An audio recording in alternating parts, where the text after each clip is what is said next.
മറ്റൊരു പ്രേക്ഷകൻ പറയുന്നത്, തിരക്കൊഴിയുമ്പോൾ തിരിച്ചെടുക്കാമെന്ന് കരുതിയാൽ തിരിഞ്ഞു നോക്കുന്ന സമയത്ത് ആഗ്രഹിച്ച പലതും നഷ്ടപ്പെട്ടിട്ടുണ്ടാകും. ജീവിതം ചെറുതാ, സമയം തീരെ കുറവ്. നവാസ് പറഞ്ഞത് വളരെ കൃത്യമായ ഒരു കാര്യമാണ്. എല്ലാ തിരക്കുമൊഴിഞ്ഞാട്ട് ഒരു യാത്ര പോകാൻ ആരെങ്കിലും വിചാരിച്ചാൽ ഒരിക്കലും ആ യാത്ര നടക്കില്ല. അഥവാ തിരക്കൊഴിഞ്ഞിട്ടൊരു യാത്ര പോകാമെന്ന് കരുതിയ മനുഷ്യരാരും യാത്ര ചെയ്തിട്ടില്ല. തിരക്കുകൾക്കിടയിലാണ് യാത്രയ്ക്ക് സമയം നമ്മൾ കണ്ടെത്തുന്നത്. കുറച്ചൊക്കെ സമയം മാറ്റിവെക്കണം.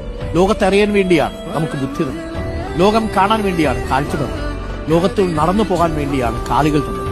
ലോകത്തെ നല്ല രുചി വിഭവങ്ങൾ ആസ്വദിക്കാൻ വേണ്ടിയാണ് നമുക്ക് നല്ല രുചിയും ഭക്ഷണവും വിശപ്പും ഒക്കെ തന്നത്. ഇതൊന്നും അറിയാതെ ഇങ്ങനെ തീർന്നു പോയിട്ട് എന്ത് കാര്യം? അതുകൊണ്ട് യാത്ര ചെയ്യണം, പരമാവധി കാഴ്ചകൾ വേണം, രുചികൾ അനുഭവിക്കണം, മനുഷ്യരെ കാണണം, നല്ല ഹസ്തദാനങ്ങൾ വേണം, സൗമ്യ മൃദുവാലിംഗനങ്ങൾ വേണം.